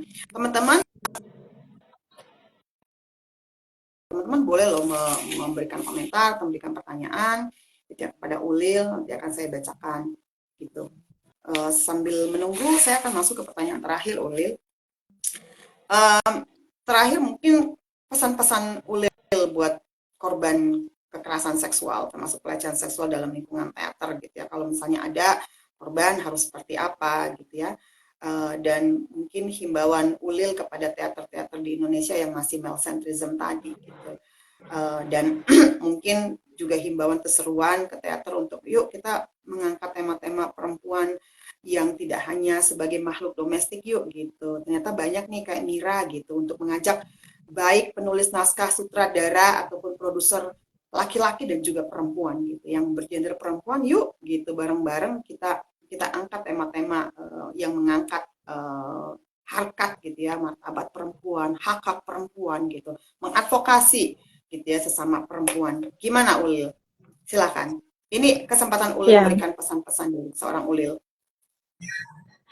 ya kalau untuk bagi para korban kekerasan seksual tentunya ya kadang saya merasa sedih ya kalau itu terjadi, tapi paling tidak tetaplah berjuang bahwa itu bukan akhir dari segalanya, yang penting tetap berjuang, terus membenahi diri untuk menjadi perempuan yang lebih kuat dan yang berkualitas, dan jangan khawatir kalian tidak sendiri, sudah ada LSM atau apapun itu, undang-undang segala macam yang memang bisa melindungi kita semua perempuan dari hal-hal semacam itu.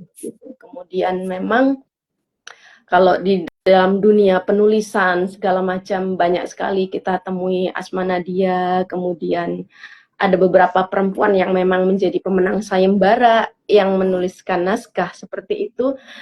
Para penulis yang memang sudah kompeten di bidangnya, saya pikir memang sedikit banyak setidaknya harus berkontribusi atau membuat naskah-naskah yang memang bisa menyuarakan tentang persoalan perempuan, baik itu dari sisi naskahnya ataupun dari sisi perspektifnya ya. Kemudian untuk sutradara-sutradara perempuan, ayolah bermunculan gitu ya. Maksudnya kadang-kadang kesempatan itu ada, tapi mereka entah apa yang menjadi hambatan bahwa mereka tidak mengambil kesempatan itu. Entah kurang berani atau apa, yuk berani yuk ngambil kesempatan gitu. Misalnya ada event sayembara atau event yang diadakan oleh pemerintah misalnya untuk seniman mengajar atau seniman apa itu, ambil saja gitu. Kalau menurut saya, yuk kesempatan yang ada kita ambil, peluang yang ada kita ambil dengan sebaik-baiknya supaya memang kita perempuan ya ambil kesempatan supaya kita perempuan tidak, kalau saya sih tidak berniat menguasai ya, tapi paling tidak memang kita bisa berada di posisi yang sama gitu. Kita bisa di dalam berbagai bidang yang sama, tidak kalah dengan laki-laki seperti itu.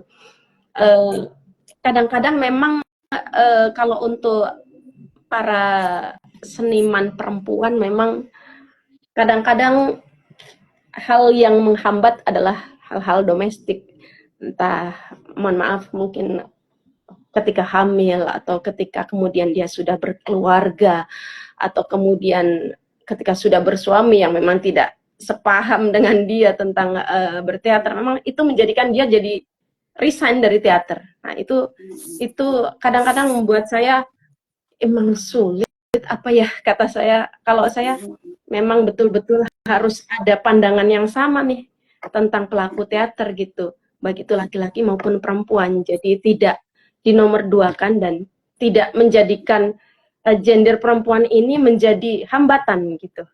Iya. Gitu, Rira. Oke. Iya. Makasih banget Ulil tuh pesan-pesan Ulil ya buat tadi korban kekerasan seksual di dunia perteateran Indonesia, dan juga tadi untuk sutradara, penulis naskah dan produser perempuan gitu. Yuk tampil berani, jangan takut, ambil kesempatan, raih kesempatan gitu ya. Kalaupun juara tidak juara itu nomor sekian ya Ulil, yang penting kita bisa berhasil ya kan mementaskan gitu loh apa yang sudah kita tulis, apa yang ada dalam pikiran kita menurut analisis kita dan perspektif kita. Ini perlu banyak lagi loh bersuara nih, perempuan-perempuan sutradara perempuan, penulis naskah perempuan, dan untuk juga menuliskan naskah dan memerankannya gitu ya, mementaskannya itu dengan perspektif gender gitu ya, perspektif perempuan juga gitu ya. Nah, ini ada Ulil, saya akan bacakan nih dari Endang dramaturgi. Melalui teater, saya bisa lebih mengenal diri dan karakter pribadi bersama komunitas teman-teman teater. Kami saling mengenal tentang manusia, tentang perempuan sebagai manusia yang sama setara dengan laki-laki. Oke, bravo, keren. Kemudian ada lagi dari Kak Endang juga, dan hal ini tertuang dalam karya dan diskusi seni. Disitulah kita menyosialisasikan perempuan sebagai manusia yang setara. Penting banget tadi Ulil mengatakan sebagai media ya atau medium gitu untuk mengadvokasi hak-hak perempuan dan kesetaraan dan keadilan gender. Jadi memang kita bisa menjadikan teater sebagai media kita gitu. Tetap ada idealisme gitu, tapi juga menjadikan itu sebagai profesi. Jadi membalance gitu ya. Nah, oke, itu kita sudah nggak kerasa 1,5 jam kita sudah bareng bersama Ulil atau Laila El Nakma atau biasa disapa Ulil gitu ya, seorang sutradara, penulis naskah, juga aktris dan juga seorang guru, juga seorang produser dan juga pemimpin teater dan pendiri teater El Nakma. Nah, saya ingin mengucapkan terima kasih atas kehadiran teman-teman semua atau kawan-kawan semua yang bergabung di IG-nya Let's Talk. Kita akan upload nanti di kanal YouTube Let's Talk ya, jadi bisa mampir lagi ke YouTube-nya Let's Talk. Dan terima kasih juga ya, rekaman IGTV-nya akan ada terus di IG. Tapi khawatirnya akan tertimpa dengan postingan lain. Jadi nanti ke kanal YouTube Let's Talk aja buat teman-teman yang belum bisa bergabung kali ini. Ada terima kasih dari Farid di New York. Nah, teman-teman, saya ingin memberikan sedikit saja pengumuman ya. Ini penting banget pengumumannya, karena ini juga salah satu bagian dari advokasi hak-hak minoritas atau hak-hak marginal seperti perempuan, transgender, dan kelompok minoritas lainnya gitu. Seperti ada pekerja seni juga. Ada 2 tema secara khusus atau spesifik membahas tentang sastra. Jadi seni, budaya, dan sastra, ada yang membahas tentang puisi, ada yang membahas tentang novel, ada yang bahas tentang cerpen gitu ya. Tahun lalu Ulil ada yang bahas tentang teater loh, dan itu dibukukan, ada di buku kita, dan buku itu kebetulan lagi ada di kamar sebelah bukunya, baru nyampe di sini di New York gitu. Mungkin Farid bisa ngambilin bukunya, Farid. Nah, buku itu terbang. Jadi ada teman kita Tuti yang dulu sama-sama di IAIN itu juga lagi menghadiri acara wisuda anaknya bersama suaminya Najib, kakak kelas kita dulu. Nah, itu rencananya mau datang ke sini dan membawakan buku itu. Jadi buku itu tuh hadiah kita untuk untuk diberikan ke salah satu pembicara nanti di KCIF. Jadi kita melaksanakan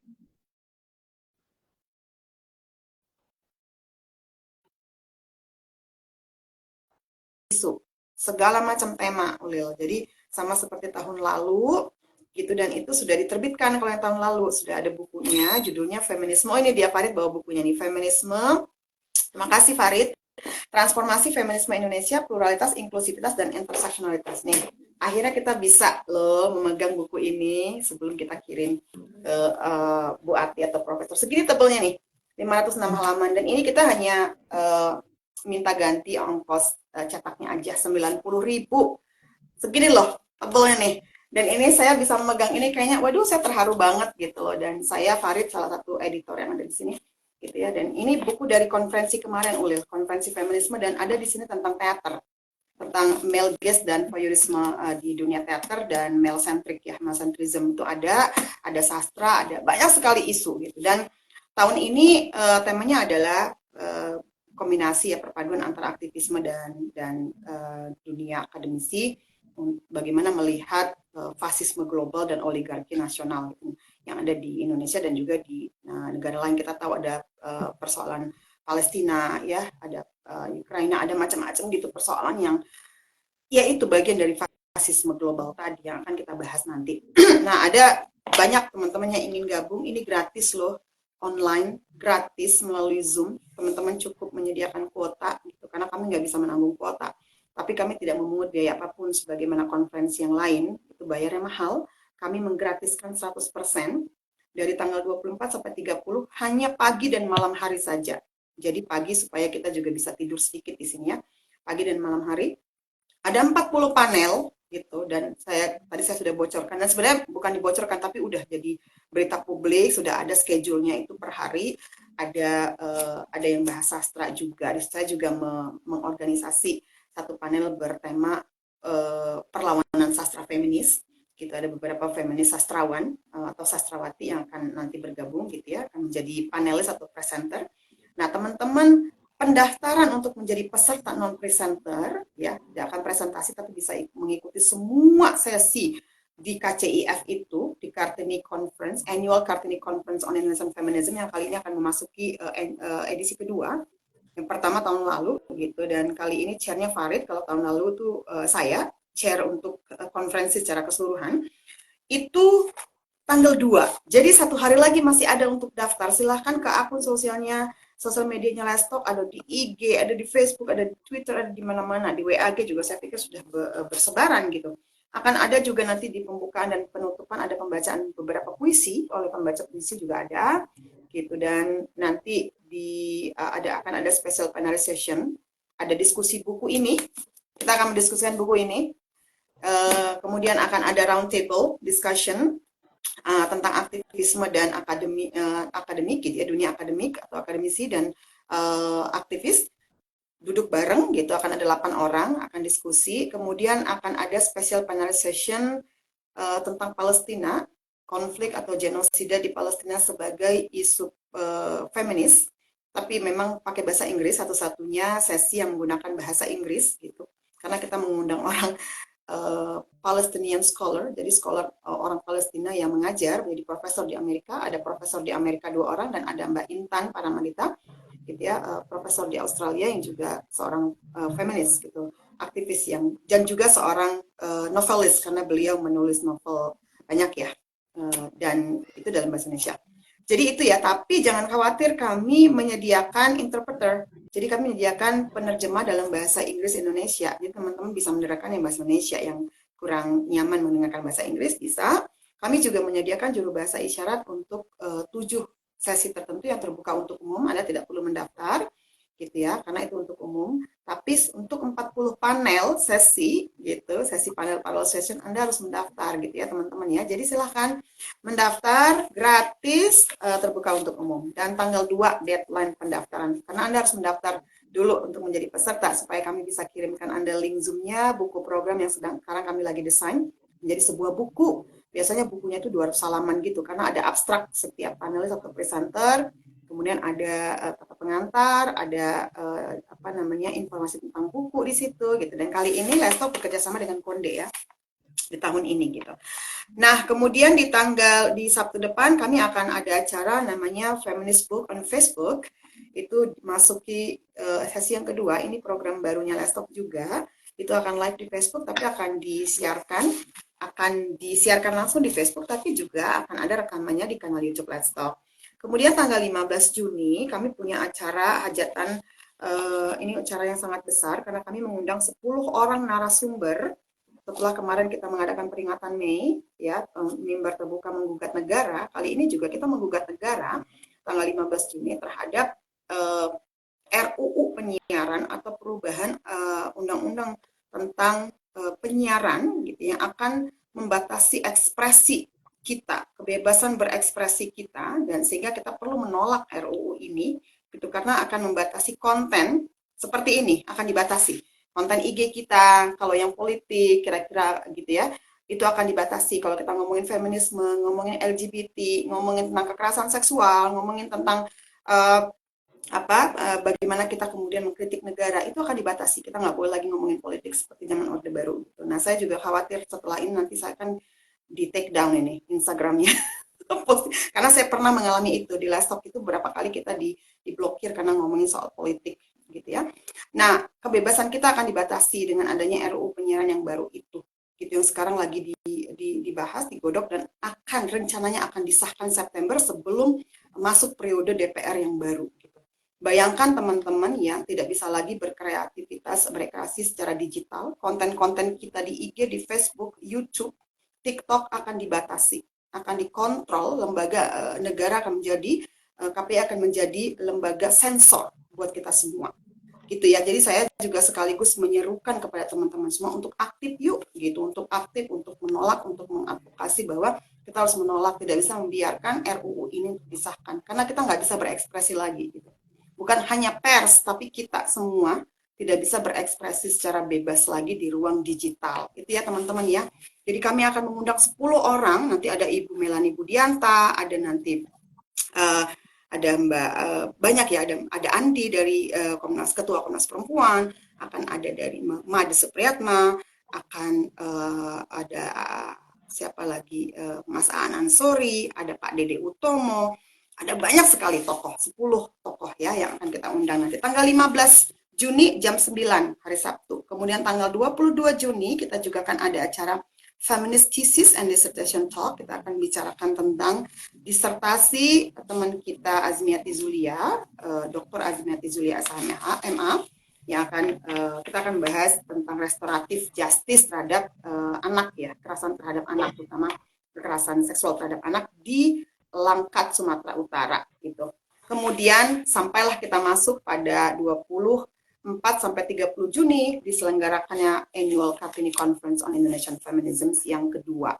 Gitu ya teman-teman, sampai ketemu lagi di acara-acara atau kegiatannya Let's Talk selanjutnya, akan banyak ya kegiatan-kegiatan selanjutnya. Jadi pantengin aja, follow, like, juga di IG-nya, di Facebook-nya, juga di YouTube ya, subscribe karena gratis. Itu banyak sekali, kita punya hampir 250 video yang ada yang bisa buat menemani teman-teman untuk belajar sambil jogging, sambil mau tidur gitu ya. Itu bisa didengarkan kembali. Terima kasih sekali lagi untuk Olil atau Laila El Nakma yang sudah bersedia menjadi narasumber di kegiatan kita kali ini di Saturday Night with Let's Talk Live on Instagram edisi ke-75 dengan tema Perempuan yang Panggung Teater. Sekali lagi ini buku kita bersama teman-teman, sekarang sudah habis sih sebenarnya cetakan pertama. Sudah laris manis dan ini 90.000 dengan 506 halaman. Saya kembali promosiin karena saya masih bisa memegang buku ini sebelum kita kirimkan ke Bu Ati ya, Profesor Siti Kusujati di South Carolina gitu. Jadi ini keren banget. Ini ada praise-nya atau blurb dari Profesor Rachel Rinaldo, Profesor Dr. Musda Mulia, Profesor Ais Saraswati, Profesor Dr. Juriatun Toiba, dan Dewi Chandraningrum, Dr. Dewi Chandraningrum ada di sini praise-nya teman-teman ya. Saya nggak tahu kalau banyak yang pesan, mungkin mudah-mudahan penerbit LSPR, London School for Social Relations akan mau mencetak kembali gitu. Kalau teman-teman mau pesan lagi, tapi mungkin harga cetaknya akan sepertinya akan naik gitu, tidak 90.000 lagi gitu ya. Tapi ya nggak apa-apa lah ya kalau 100.000 dengan setebal ini dan banyak pengetahuan ya.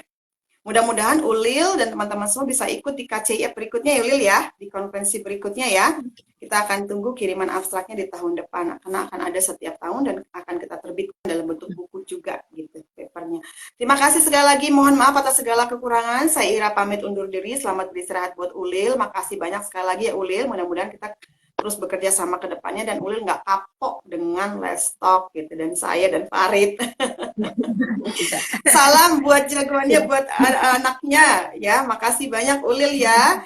Terima kasih semuanya, selamat malam teman-teman, selamat beristirahat. Assalamualaikum warahmatullahi wabarakatuh. Dadah. Salam. Makasih Ketemu semuanya. Ulil, makasih. Dadah.